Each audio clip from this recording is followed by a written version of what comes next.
Ngefans sama artis secara berlebihan, ada hukumnya gak dalam Islam?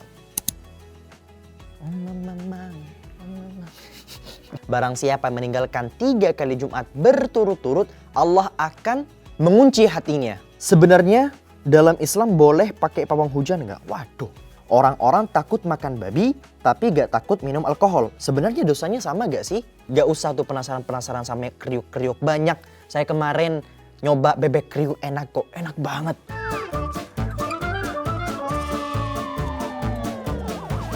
Assalamualaikum warahmatullahi wabarakatuh. Halo Sobat Kuy, kembali lagi di acara yang sama, Ngabuburit Yuk. Bersama dengan saya, Husen.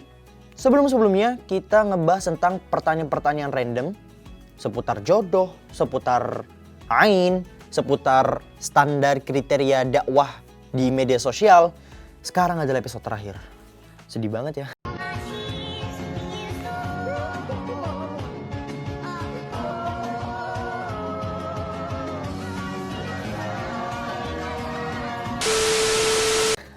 Apalagi minggu depan lebaran. Kira-kira puasa teman-teman aman enggak? Saya berdoa semoga aman, gak ada yang bolong. Bagi teman-teman yang haid, jangan lupa nanti habis lebaran langsung dibayar ya. Biar gak tertunda sampai tahun depan. Pertanyaan kali ini kita bakalan menanggapi fenomena sehari-hari yang sering banget diabaikan oleh masyarakat. Kita langsung masuk ke beberapa pertanyaan yang diajukan. Let's go! Pertanyaan yang pertama. Kenapa paradigma alkohol lebih ringan daripada makan babi? Orang-orang takut makan babi, tapi gak takut minum alkohol. Sebenarnya dosanya sama gak sih? Secara level, sebenarnya makan babi dan minum alkohol berada di derajat yang sama, yaitu derajat min kabairidz dzunub. Jadi, di dalam Al-Quran maupun Sunnah, Allah Subhanahu wa Ta'ala dan Rasulullah Sallallahu Alaihi Wasallam membagi dosa itu menjadi 2, yaitu dosa yang sifatnya besar dan dosa yang sifatnya kecil. Minum alkohol dan makan babi berada di tingkatan sama. Wallahu alam, di tingkatan dosa besar itu apakah ada level-levelnya lagi? Wallahu alam. Ya ada nas khusus di sana. Tapi secara umum, makan babi dan minum alkohol berada di derajat yang sama. Itu dosa yang amat sangat besar. Dan orang yang bertaubat itu jauh lebih ribet daripada taubatnya orang yang melakukan dosa kecil. Kenapa lebih diwajarkan? Ya kembali kepada masyarakat kita. Kenapa bisa diwajarkan? Mungkin karena saking banyaknya masyarakat yang minum alkohol sebagaimana pacaran lawan jenis. Lawan jenis maupun sesama jenis. Dosa nggak? Sama-sama dosa nggak? Tapi pacaran lawan jenis lebih dinormalkan daripada pacaran sesama jenis. Padahal hakikatnya sama-sama dosa. Namun salah satunya dinormalkan dan satunya tidak dinormalkan. Makanya saya pernah baca salah satu buku. Saya lupa judul bukunya, barusan saya cari-cari saya juga lupa. Tapi ada di kamar saya di bagian paling pojok. Intinya salah satu propaganda yang diberikan oleh Barat ketika melihat muslim-muslim konservatif adalah berusaha memasukkan nilai-nilai moral mereka kepada kita. Perlahan mulai dinormalkan, perlahan mulai dinormalkan, perlahan mulai dinormalkan sampai kita sendiri tidak merasa risih melihat dosa tersebut. Salah satunya apa? Dosa pacaran. Mungkin orang-orang tua kita jauh dahulu ketika melihat laki-laki dan perempuan bersama di pinggir jalan itu adalah sebuah aib yang luar biasa. Tapi lama-kelamaan mulai dinormalisasikan. Sebagaimana alkohol, saya berharap di kemudian hari babi tetap tidak dianggap sebagai hal yang normal dan tetap dianggap sebagai hal yang sangat parah luar biasa. Jadi saya minta tolong kepada teman-teman, jangan jadikan babi sebagaimana alkohol. Walaupun dosanya berada di derajat yang sama, tapi tolong jangan dinormalisasikan, oke? Gak usah tuh penasaran-penasaran sampai kriuk-kriuk banyak. Saya kemarin nyoba bebek kriuk, enak kok, enak banget. Kemarin juga saya makan daging steak. Ya Allah, enak banget. Enak banget. Ya, gak usah penasaran sama babi, oke? Oke? Ya, itu biar itu jadikan makanan bagi saudara-saudara kita yang berbeda agama. Kita sudah punya kriteria makanan halal bagi diri kita masing-masing. Yang kedua, mandi wajib itu apakah harus wudhu atau boleh niatnya saja? Sebenarnya wudhu dalam mandi wajib itu hukumnya sunnah.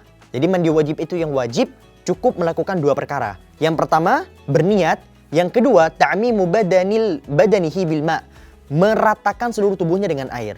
Andai kata ada seseorang yang dia itu masuk ke kamar mandi, langsung dia niat mandi wajib, kemudian meratakan air itu ke seluruh tubuhnya, dari ujung atas sampai ujung bawah, gak diurut, gak pakai baca doa, cukup niatnya saja, itu sah. Atau teman-teman misalnya habis haid nih, terus punya kolam pribadi, punya kolam renang pribadi. Teman-teman males nih ke kamar mandi harus begini. Saya niat mandi besar, kejebur. Sah. Sah.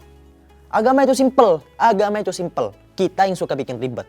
Saya sering banget nemu orang yang agama itu hal yang sunnah seakan-akan wajib. Kalau untuk dirinya sendiri dia menganggap itu wajib, gak masalah.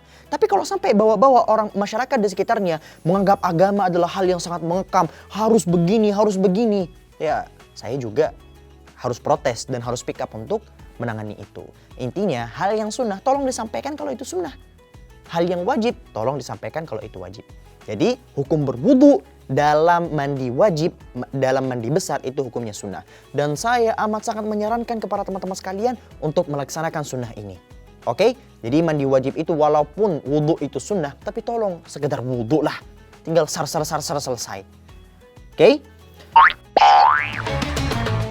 Katanya kalau gak sholat Jumat 3 kali auto kafir, bener gak sih? Bukan auto kafir.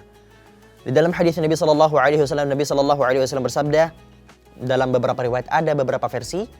Salah satu riwayatnya adalah man tarakal jumu'ata thalatha marratin mutawaliyatin taba'allahu ala qalbi. Barang siapa meninggalkan 3 kali Jumat berturut-turut, Allah akan mengunci hatinya. Dalam bahasan mengunci ini apa? Teman-teman pernah gak sih ngelakuin kebaikan itu kayak sulit banget. Tapi ketika melakukan keburukan, padahal sulit keburukan itu kalau misal kita lihat, gampang banget. Seakan-akan dapat aja jalannya. Seakan-akan perasaan kita tuh mudah. Nah, orang-orang yang meninggalkan Jumat 3 kali, Allah akan menutup hati mereka. Dalam artian, mereka ketika melakukan kebaikan itu susah banget. Tapi ketika melakukan keburukan itu gampang banget. Dan tentunya ini adalah musibah yang paling nyata. Menurut saya, musibah ini, musibah mendapatkan kesulitan ketika melakukan kebaikan dan kemudahan ketika melakukan keburukan itu jauh lebih besar daripada musibah-musibah yang lain. Sebutlah musibah apa? Meninggalnya pasangan, meninggalnya orang tua, meninggalnya orang terdekat, ditinggal oleh kekasih atau siapapun, itu bagi saya tidak ada apa-apanya dibandingkan ketika Allah Subhanahu wa taala memudahkan kita melakukan keburukan dan menyulitkan kita dalam melakukan kebaikan. Ya Allah. Sebelum dilahirkan katanya kita diliatin 77 kehidupan di dunia. Kalau gak mau dilahirin berarti gak lahir.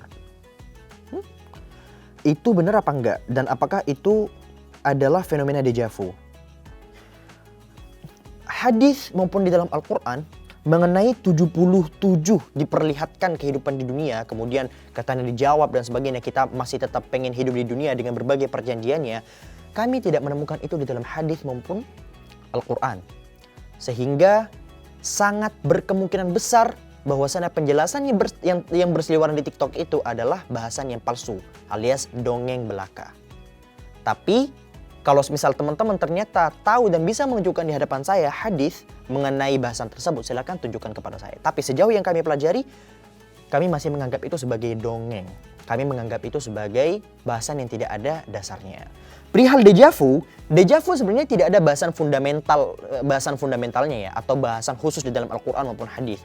Sehingga kita kembalikan itu ke bahasan psikologi. Saya pernah baca salah satu buku yang ngebahas tentang deja vu full. Ada beberapa teori yang disampaikan oleh para pakar dari split perception atau memory recall, atau gangguan kinerja listrik pada otak dan sebagainya. Contoh, kita sebutlah satu teori, split perception. Split perception itu semisal teman-teman ya melewati satu tempat, tapi teman-teman itu gak sengaja ngelihat, kayak hanya sekedar lewat aja satu tempat. Kemudian di keesokan harinya atau bulan depannya atau satu tahunnya lagi, teman-teman ngelihat dan merasa pernah ada di tempat yang sama. Itu namanya split perception. Ada juga namanya memory recall. Misal teman-teman waktu masih kecil pernah datang ke satu tempat. Tiba-tiba 10 tahun lagi, 20 tahun lagi, teman-teman datang ke tempat yang sama dan merasa bahwasanya tempat ini gak asing. Nah, itu namanya memory recall. Dan berbagai macam teori-teori sains lainnya. Jadi saya sendiri memandang deja vu itu dari persepsi para saintis, bukan dari persepsi begini dan begitu. Karena jujur sampai sekarang kami belum pernah menemukan bahasan itu di dalam Al-Quran maupun hadis. Tapi misal ada ulama yang sempat ngebahas itu dari sisi Islam, dari sisi syariatnya, maka tolong tunjukkan kepada saya agar saya ilmunya mungkin bisa bertambah. Sehingga persepsi saya tidak hanya diukur dari sains, tapi juga bisa diukur dari agama. Yang kelima, ngefans sama artis secara berlebihan, ada hukumnya gak dalam Islam?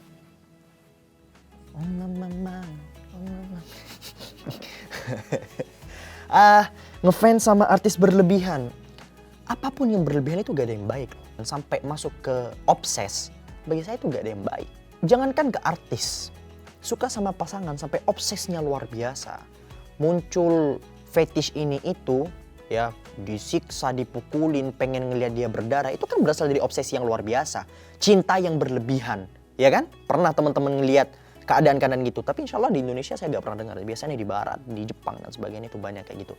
Tapi di Indonesia sejauh ini saya belum pernah lihat. Intinya apa-apa yang berlebihan itu gak ada yang baik. Perihal mencintai seseorang berlebihan, bagaimana hukumnya dalam Islam? Nabi SAW bersabda, Al-mar'u ma'aman ahabba. Seseorang akan dibersamakan dengan yang dia cintai. Kalau misal teman-teman ternyata mencintai seseorang, atau kita sebutlah mencintai Rasulullah di atas segala-galanya, maka yakinilah bahwasanya kelak di akhirat kalian akan bersama dengan Rasulullah SAW. Namun ketika kalian ternyata mencintai orang lain melebihi cinta kalian terhadap Rasulullah, maka percayalah kalian tidak akan dibersamakan dengan Rasulullah, tapi dibersamakan dengan orang yang kalian cintai berlebihan, yang mendahului cinta kalian terhadap Rasulullah. Dan cinta terhadap Rasulullah, cinta terhadap Nabi Muhammad SAW itu tidak dibuktikan dengan perkataan, tapi harus juga dibuktikan dengan perbuatan. Oke? Jadi tolong hindari obsesi kalian terhadap siapapun. Gak usah ke artis, gak usah ke opa Korea, gak usah ke opa India, gak usah ke artis Indonesia. Ke orang-orang terdekat kita, saya mohon jangan berlebihan, cintai sewajarnya. Oh mama. Sebenarnya dalam Islam boleh pakai pawang hujan nggak? Waduh. Kalau misal pawang hujannya pakai jampe-jampe, hulululu, ya jelas dilarang lah. Tapi kalau misal teman-teman pawang hujan dalam artian berdoa agar hujan yang didapatkan itu diberkahi, nggak apa-apa. Nabi SAW bahkan mengajarkan kita beberapa doa yang bisa dilaksanakan ketika teman-teman ini merasa bahwasanya hujan ini mulai agak serem. Atau bahkan sebelum hujan itu datang. Contoh, Nabi SAW mengajarkan agar berdoa ketika melihat hujan, Allahumma sayyiban nafi'an. Ya Allah, tolong datangkan hujan yang bermanfaat. Dalam hadis lain, Nabi SAW juga mengajarkan kepada kita, Allahumma hawalaina wala alaina. Ya Allah, tolong ya Allah alirkan hujan ini ke sekitaran kami. Dan tolong ya Allah, jangan jadikanlah hujan ini sebagai hujan yang merusak kami. Oke? Merusak kami, merusak acara kami, merusak event yang kami buat dan sebagainya. Allahumma hawalaina wala alaina. Kita hidup di dunia ini ada kembarannya, itu benar adanya atau enggak? Ya kalau semisal punya saudara kembar ya berarti ada. Kalau enggak punya saudara kembar berarti enggak ada. Apa yang kalian harapkan dari jawaban saya? Islam bilang kita punya kembaran. Ya ada. Al-Quran hadis enggak pernah menyampaikan itu. Yang ada, yang disebutkan itu kita punya jin qarin. Setiap manusia yang dilahirkan ke muka bumi ini, baru keluar, itu mereka semua akan dibersamai oleh satu jin yang akan menemani dia sampai mati, sampai meninggal. Namanya jin qarin. Dia tahu setiap perbuatan-perbuatan kamu di kamar sama cowok kamu lagi buka baju, kamu lagi sholat, kamu lagi dimanapun, dia selalu bersama kamu. Jangan dikira ketika kamu lagi sendirian di kamar, gelap-gelap, kamu sendirian. No, ada banyak sekali makhluk-makhluk Allah di sekitar kamu. Ada malaikat, ada jin. Ada malaikat, ada jin. Tanggapan Husain terkait ramalan zodiak. Orang bodoh. Orang yang percaya ramalan zodiak bagi saya orang bodoh. Kita gak usah bahas dari persepsi agama ya. Kita bahas dari persepsi logika lah. Saya punya teman, dia itu penyiar radio. Dia cerita ke saya, dulu saya pernah jadi penyiar radio, jadi kerjaannya itu mingguan ngebahas tentang zodiak. Kamu tahu nggak, Sen? Sebenarnya zodiak itu aku ngarang loh, katanya. Itu sebenarnya aku ngarang loh. Misalnya, halo apa kabar Libra Leo, katanya. Hari ini rezeki kalian bakalan nomplok. Itu sebenarnya aku ngarang. Kan? Kalian nggak tahu siapa yang nulis ya? Kalian juga nggak tahu siapa yang nulis, ya nggak? Di Instagram yang kalian nemuin zodiak hari ini, insya Allah rezekinya lancar. Pasangan Leo dan Libra kayaknya tidak baik-baik saja. Kalian tahu siapa itu yang nulis? Kalau misal kalian datang ke dukun, bagi saya jauh lebih masuk akal. Loh kok bisa? Kalian datang ke dukun, kalian tahu dukunnya ini siapa, ya enggak? Dukunnya siapa, ilmunya bagaimana, kalian bisa mengobservasinya. Tapi kalau zodiak yang ngomong aja gak jelas. Tiba-tiba Libra, Leo, apalagi Scorpion, jodohnya begini, rezekinya begini. Ya Allah. Aduh, saya Saya nggak mau bahas itu dari agama karena udah jelas kalau dari agama. Saya mau ngajak kalian mikir, tolong ya, tolong mikir, ya mikir, please mikir. Terus ada yang nanya lagi, kalau MBTI gimana Sen? MBTI, tes psikologi dan sebagainya itu berbeda. Karena itu kan masih melalui riset-risetnya. Terlepas dari kevaliditas atau enggaknya. Kemarin sekitar beberapa bulan yang lalu, saya kan udah bangga-bangga tuh urusan MBTI. Terus ada salah satu teman yang ngirim salah satu jurnal, bahwasan MBTI ini kurang valid. Kurang valid. Dan ya sudah, tapi kurang valid bukan berarti tertolak. Bukan berarti dianggap itu sebagai hal yang palsu. Enggak. Maybe masuk ke pseudoscience. Oke? Jadi sesuatu yang masih berdasarkan riset tidak dianggap sebagai sebuah kesyirikan. Tapi kalau sebagaimana zodiak tiba-tiba ujuk-ujuk begini, bahaya itu teman-teman. Di YouTube kan banyak banget konten-konten mengenai hal-hal mistis. Apakah masih boleh percaya tahayul atau hal-hal gaib? Di YouTube banyak hal-hal mistis. Jawabannya ada, ada. Apakah boleh percaya tahayul? Percaya tahayul itu tolak ukurnya apa? Kalau percaya kepada perkara-perkara gaib, wajib. Wajib. Kalau ada orang Islam tidak percaya pada perkara-perkara gaib, maka pada saat itu pula lah dia keluar dari Islam. Kok bisa? Allah Subhanahu wa taala berfirman dalam Al-Qur'an. Alif Lam Mim, surat Al-Baqarah. Dzalikal kitabu la raiba fi hudal lil muttaqin. Alladzina yu'minuna bil ghaib.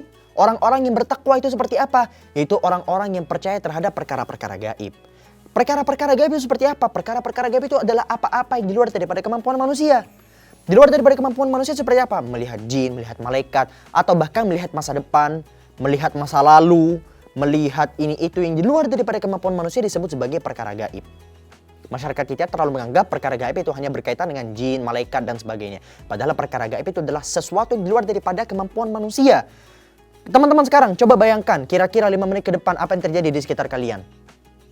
Jangan dikira-kira, tapi pastikan. Tahu nggak 5 menit ke depan itu bakalan terjadi apa? Nggak tahu?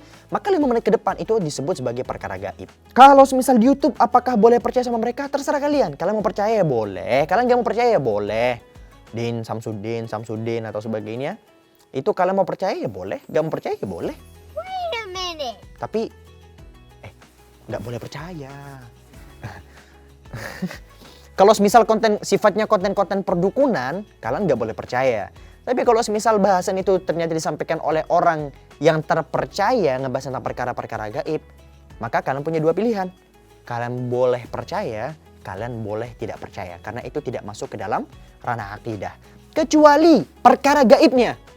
Seperti sihirnya kalian wajib percaya sama sihir. Santet, kalian wajib percaya sama santet.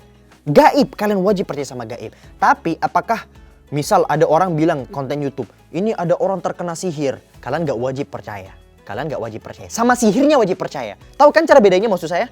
Sama sihirnya wajib percaya. Tapi apakah sihir itu ternyata mengenai A atau B? Terserah kalian mau percaya atau enggak. Udah lah, ribet saya ngejelasin ini. Yang terakhir. Oh, ini perpisahan nih, video perpisahan nih. Setelah, berat sekali nih berpisah dengan kalian di video terakhir ini.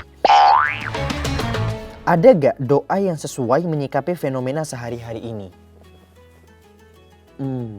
Salah satu doa yang selalu saya amalkan adalah Allahumma habib ilainal iman wa zayyinhu fi qulubina wa karrih ilainal kufra wal fusuqa wal isyan.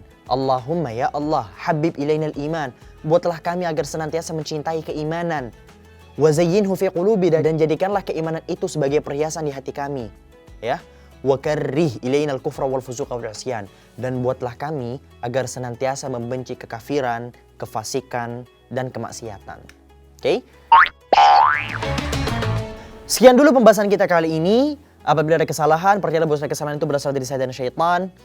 Saya mohon kepada teman-teman sekalian untuk memberikan tanggapan, kritikan di komentar. Tapi kalau misalnya di sana ada kebenaran, percayalah bahwa kebenaran itu murni berasal dari Allah Azza wa Jal. Saya mohon video ini agar di-share sebanyak mungkin untuk membagi kebermanfaatan di bumi Allah. Jangan lupa like, share, subscribe, dan cek dan tekan tombol notifikasi di bawah. Saya dan tim Binus TV mengucapkan selamat Hari Raya Idul Fitri, minal aidin wal faizin. Mohon maaf lahir dan batin. Barakallahu fikum. Subhanakallahumma bihamdika asyhadu an la ilaha illa anta astaghfiruka wa atubu ilaik. Wassalamualaikum warahmatullahi wabarakatuh. Thank you. Bye bye.